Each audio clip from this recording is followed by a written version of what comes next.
advocacy didn't stop.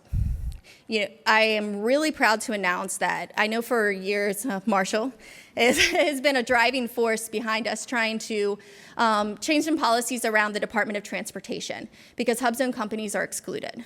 And for those that are competing in the Department of Transportation, given the fact that we are having probably the biggest infrastructure bill in a century, something like that, that'll be passing down, I'm proud to announce that DOT, effective in January, is now recognizing HUBZone, and that is huge. So, finally, and I'm not sure if I can see Lori, and I see Bruce here and Lori, but I really want to give a shout out to them because I feel like that change was largely contributed to their efforts. The council had reached out to them, and Lori goes, why don't they? Just completely shocked. And then the next thing you know, it's a month later, somehow it happened. I was like, I think she did something. So thank you so much, the HUBZone team, for always having our back and all the amazing things you guys did. When COVID hit, it was right after the new rule changes were released.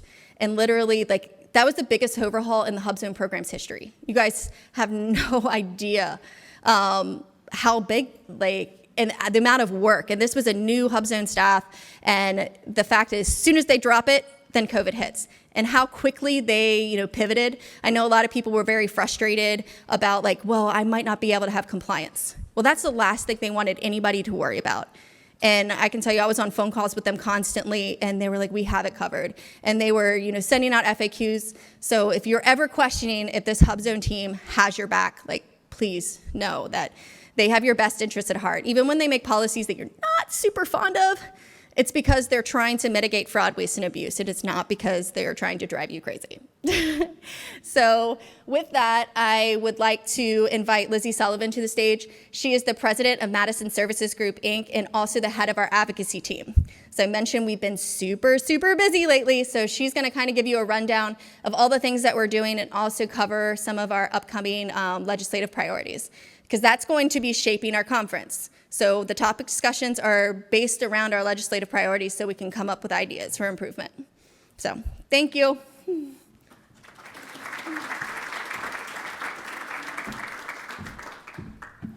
Good morning, everyone. My name's Elizabeth Sullivan. I am president of Madison Services Group, as Michelle said. We are a government relations firm located in Washington, D.C., and have the privilege of representing the HUBZone Contractors National Council. Since I'm one of the first people up here, I get to say something you're not tired of hearing yet, which is I'm so excited to see people in person. So thank you for coming out. It's really, really fantastic to be together again instead of just briefing you and talking to you behind a computer screen. We want to kick off this session with a message from the ranking member of the House Small Business Committee, Congressman Blaine Luetkemeyer. Hello, everyone, and thank you for the opportunity to address the HUBZone Contractors National Council Strategic Summit today. As Republican leader of the Small Business Committee, I recognize the importance of the HUBZone program to our nation's economic development. With that being said, I'd like to thank all of you for your hard work to fuel small business growth in underutilized areas while expanding contracting opportunities for small businesses. I appreciate the collaborative work between the HUBZone Council and our committee to ensure improvements are made to this program as we seek ways to increase the utilization of small business across government. As you may know, there's a statutory goal of awarding 3% of all contracting dollars to HUBZone companies and 23% to all small businesses. Unfortunately, the government also engages in practices which inflate their goaling achievements, making the data misleading and inaccurate. It is my priority to ensure these dollars are accurately reported, so we have a better understanding of the federal government's true small business achievements.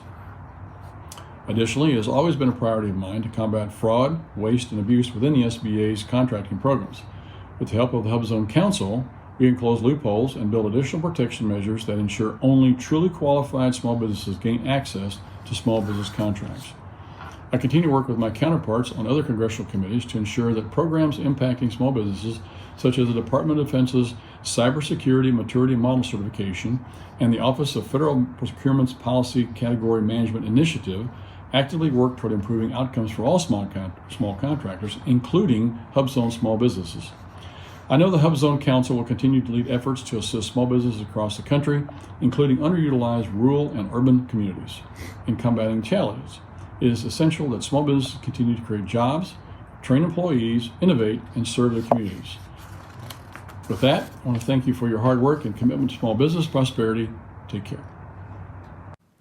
And I can't wait until we can again have someone like Congressman Ranking Member Luke Jemeyer in person again. And as you can see, we have some really great support on the Hill. And I also can't wait to get back. I keep saying can't wait. I can't wait to get back to holding our legislative fly-in the near future.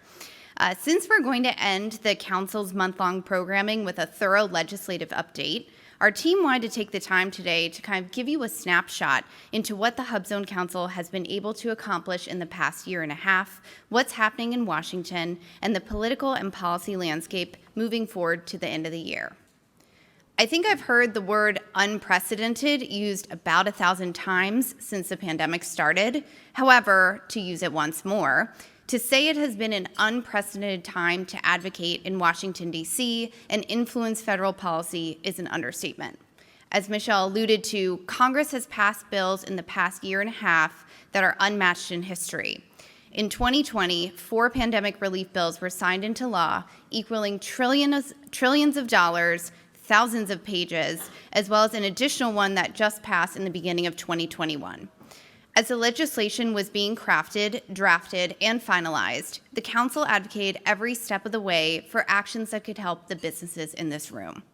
Since many of these bills have been blurred together, frankly, for me included, let me remind you of the actions that Congress has taken in this regard. The first bill to put funding towards anything COVID-related was the Coronavirus Preparedness and Response Supplemental Appropriations Act of 2020, that's a mouthful, which was signed into law on March 6, 2020 by former President Trump. It allocated $8.3 billion to help states stop the spread of COVID-19. Soon after, the Families First Coronavirus Response Act, also known as FFCRA, because yes, we can't resist having more acronyms in Washington, was signed into law on March 18, 2020. It contained a lot of provisions and the first bill that impacted employers, including new rules on paid leave, enhanced unemployment insurance coverage, and dollars for coronavirus testing. Next was the Coronavirus Aid, Relief, and Economic Security Act, more fondly known as the CARES Act, which is the bill that got the most attention and you probably read about the most. That's because it is the single largest relief package in U.S. history with a price tag of $2.3 trillion. It took a while in emails for me to delete the B of billion and retype the T. They included programs like the Paycheck Protection Program at the SBA and was signed into law on March 27, 2020. And fourth was COVID relief tucked into a last-minute funding for FY 2021. If you'll remember from your civics class, a Congress lasts 2 years, and at the end of those 2 years, all of our introduced bills and all the hard work we've done expire. To avoid having to redraft and re-vote again on all of the appropriations bills for FY 2021 at the end of last year, both sides of the aisle agreed to pass a comprehensive funding bill, of course, at the very last minute. Included in this $900 billion Consolidated Appropriations Act of 2021, signed into law December 27, again at the last minute, 2020, was round 2 of federal stimulus checks, additional funds for the Paycheck Protection Program, additional unemployment benefits, and vaccine development dollars. And then finally, the most recent recovery bill is the American Rescue Plan of 2021. Signed into law on March 11, 2021 by President Biden, it included additional stimulus checks funds, additional PPP funds, and funding for SBA's Restaurant Revitalization Fund, to name a few components of the $1.2 trillion bill. When the pandemic began, the House and Senate Small Business Committees wanted to know what on earth they could do to help. The Council worked with Congress to put together the Paycheck Protection Program and the Economic Injury Disaster Loan Grants Program into place. This process was not a one and done. It included taking council member concerns as the programs rolled out and communicating those to the Hill, SBA, the Treasury, and the administration to find immediate solutions. Once these programs were put into place, the council also joined the PPP Forgiveness Coalition, because, again, Washington needs more coalitions, which successfully got simplified forgiveness enacted for PPP loans under $150,000. We have continued to stay engaged with Congress on this process, as we know it is fluid. The Council also immediately kicked into gear when it came to components of the HUBZone program that would be impacted by COVID-19. We worked closely with the SBA to create flexibilities for companies so they wouldn't lose their HUBZone status and make the existing program requirements fit the rapidly changing telework environment.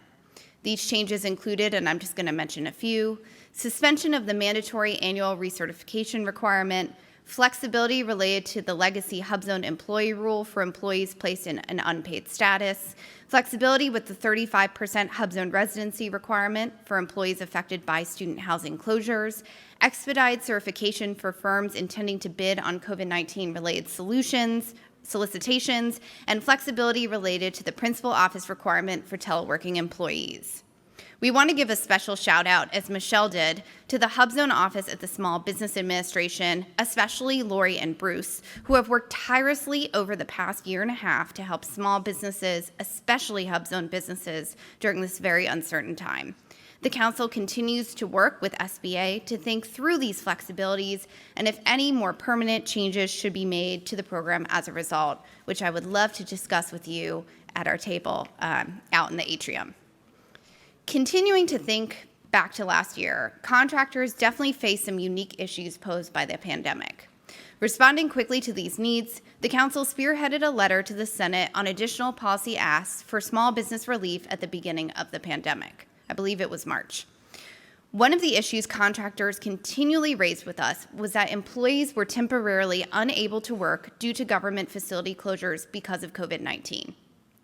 Small businesses feared that they would be forced to lay off these highly skilled members of the workforce, critical to supporting national security, and many of whom businesses have spent a lot of time and money training.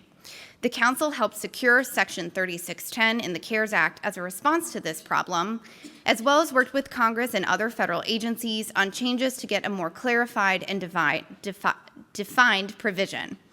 Section 3610 gives federal agencies the authority to reimburse contractors for costs associated with granting leave to employees who are temporarily unable to work due to facility closures.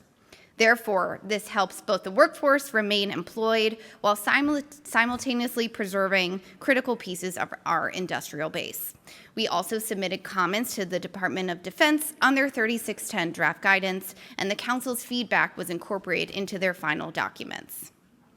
While advocating on issues particular to the pandemic, we have also continued to work on issues over the past year and a half at the heart of the Council's policy priorities. Although Congress, the administration, and federal agencies were understandably consumed by pandemic relief, we were successful in strengthening policies that assist small business contractors. I want to highlight some of the actions the Council has taken to make some progress on these initiatives. First is shaping the General Services Administration, or GSA's, new government-wide acquisition contract, or again, another acronym, GWAC. The Council met with the GSA staff responsible for putting together and communicated with GSA staff on Polaris over the past year. We are thrilled to have gotten a dedicated track for HUBZone companies and have kept an ongoing dialogue with GSA on vehicle formation. We're excited for the progress on this vehicle and the dedicated HUBZone track. Second, something very recent has been the addition of over 400 new non-metropolitan counties now designated as qualified HUBZones. If you were a member back when we rewrote and improved the HUBZone program in 2017, you'll remember this was a key issue we talked about on the Hill and at the agencies. We are thrilled that SBA has added these new counties, thank you Bruce and Lori, since many counties previously were considered to be redesignated are now eligible to participate in the program. Next is everyone's favorite topic, category management. The Council took the lead on this issue early on for the small business contracting community. We convened roundtables, engaged stakeholders, and worked with Congress to try and figure out how to minimize the negative impact this initiative has on small businesses. Although it did not ultimately pass, remember that thing that I said where bills expire, we have had a few solutions in the past National Defense Authorization Acts and will continue to work with Congress and federal agencies to find solutions to combat problems that have arisen out of the Category Management Initiative for HUBZone companies. The DoD's new cyber certification, which Representative Luke DeMeyer mentioned, the Cybersecurity Maturity Model Certification, or CMMC, is something else that we have been working on at the Council. HUBZone Council member, who's here today, Michael Dunbar of Rishka International, testified in front of the House Small Business Committee a few months ago on behalf of the Council on CMMC and what it means for small business. We put this hearing together in order to bring congressional awareness to the new certification and its impact on small business contractors. Also to note, Council Board Member John Williams of Polaro Mazza also testified at the hearing, so we were well represented, and both of them will be speaking on this panel later today on this issue at 1 p.m. Fourth, we have been working on changes to the Office of Hearings and Appeals, or OHA. This is a bill we worked on actually last Congress and again this Congress, which requires the SBA to authorize the Office of Hearings and Appeals to decide all appeals from a formal protest determination in connection with the status of a HUBZone business. This action would bring parity to the HUBZone program with all of the other socioeconomic programs. Next, and this is a big one, getting the HUBZone price preference applied to task orders. Again, I have to give a shout out. This is just like a promotional speech for John Williams and his team at Polaro Mazza for helping us out with these efforts.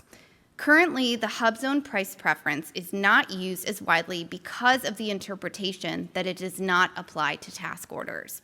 We disagree and are working with Congress to make this change. With the government increasingly driving its spending through large IDIQs, especially via category management, a significant opportunity is lost because this preference is not applied. And finally, something you have heard us talk about many times before is sole source thresholds. We have continued our drumbeat about an issue important to council members and the entire small business contracting community, raising the sole source contract thresholds. If you'll remember, we have had various pieces of legislation in the mix, one to raise them to 8 and 10 million from the current 4 and 7 million and allow this amount each year, or called eliminating option years, instead of over the life of the contract. Short of standing on our heads, we did everything in the last congressional session to get this through Congress. Although we were not successful, if you know our team, particularly Ann Sullivan, who couldn't be here today, we are not deterred by this and are continuing to work with Congress to get it done. We know this is an incredibly important tool for the acquisition workforce and have heard way too many stories of small businesses limited by these thresholds. It's time to bring these in line with current buying, and we will continue to keep up the drumbeat on this issue. To switch gears, I want to talk a little bit about the future. Looking ahead to congressional action this fall, it's really all about spending. Congress will be working to fund the government for FY 2022, deal with the debt ceiling, pass a bipartisan infrastructure bill, pass the National Defense Authorization Act, and Democrats will be working on the Democrat-only human infrastructure bill via a process called budget reconciliation. It's going to be a really critical next couple weeks. Once Congress is fully back in session later this month, they will have 10 days to address all of the government funding issues before the new fiscal year begins. You'll hear us talk quite a bit about this at our update at the end of the month. However, it looks like we will again, unfortunately, have a continuing resolution or CR that will fund the government through the end of the year, right when we're all trying to enjoy the holidays. We know this is a nightmare for you and all government contractors, so stay aware of our updates and stay tuned. The new administration has been very active with respect to issuing executive orders as it relates to contracting and small business contracting, competition, and supply chain. Much of our activity going forward will be driven by the administration's executive orders to include diversity, equity, and inclusion to small disadvantaged businesses. These executive actions have been what is and will be driving agencies to do reviews of their contracting practices and engage with industries on how to improve. The council has been working with federal agencies. I know Michelle has participated in many roundtables with them to implement these EOs, and we will continue to engage with them on these important issues. I'm sure the administrator will touch on these efforts when you hear from her shortly. With barriers broken down for SDBs, this is also an opportunity to identify barriers faced by all businesses, including HUBZone businesses, and as well as HUBZone certified companies. It is clear that the administration wants to increase awards to small businesses and have said that they want to invest $31 billion in scale-up efforts to support small businesses. Therefore, we will be continuing our drumbeat on policy changes that will increase awards to HUBZone certified companies and their communities. Our team would like to thank the Council's Executive Director, Michelle, for her incredible leadership throughout this very difficult time. I'm scanning the room for her, and she's not in here to hear my accolades. Thank you. Her support in our advocacy efforts have truly been unmatched. She is skilled at rallying members for a policy action when we really need them. If everyone will indulge me in a quick example, it's worth mentioning. One of the ways we tried to move our sole source provisions last year was in the FY21 National Defense Authorization Act. I called Michelle one morning after getting a frantic call from the Senate. We needed as much support as possible for these changes in 24 hours. Michelle dropped what she was doing, which you all know is probably a million things, and immediately kicked into gear. Due to our combined efforts, we were able to get over 500, yes, 500 individual companies and 7 organizations' signatures in just 24 hours. On behalf of the council, she also rallies a lot of other businesses, partners, and organizations that aren't members to support our efforts as well. Thank you, Michelle. We really couldn't do this important work without you.